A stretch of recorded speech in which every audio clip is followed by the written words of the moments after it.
জীবনের চাইতেও বেশি ভালোবাসি যারে, একবারও দেখি নাই তারে, জানি না আমার ভালোবাসায় আছে কি ভুল। একবার হলেও দেখা দাও হে প্রিয় রসূল সাল্লাল্লাহু আলাইহি ওয়াসাল্লাম। আমিন। রসূল আকরাম সাল্লাল্লাহু আলাইহি ওয়াসাল্লামের হুকুমে পুনরায় সূর্য উদিত হয়েছে। অবিশ্বাস্য হলেও সত্য।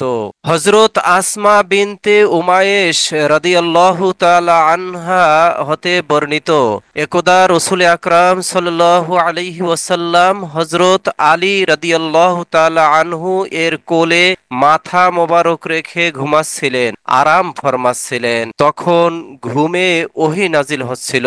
সূর্য অস্তমিত হয়ে গেল। ততক্ষণ পর্যন্ত হজরত আলী রাদিয়াল্লাহু তাআলা আনহু আসরের নামাজ পড়তে পারেননি।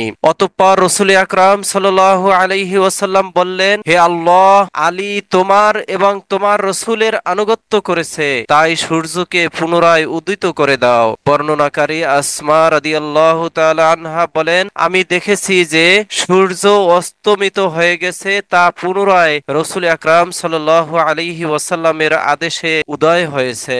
অতঃপর হযরত আলী রাদিয়াল্লাহু তাআলা আনহু উযু করে নামাজ আদায় করলেন। তারপর সাবহা নামক স্থানে সূর্য অস্তমিত হয়ে গেল। ইমাম হাইসামি তাবরানীর সনদ সম্পর্কে বলেন, হাদিসটি ইমাম তাবরানী রহমাতুল্লাহি আলাইহি বর্ণনা করেছে। উক্ত হাদিসের সমস্ত রাবী সিকা অর্থাৎ বিশ্বস্ত। ইব্রাহিম ইবনে হাসান তিনিও সিকা বা বিশ্বস্ত। এমনকি ইমাম ইবনে হিব্বান এর দৃষ্টিতেও তিনি বিশ্বস্ত।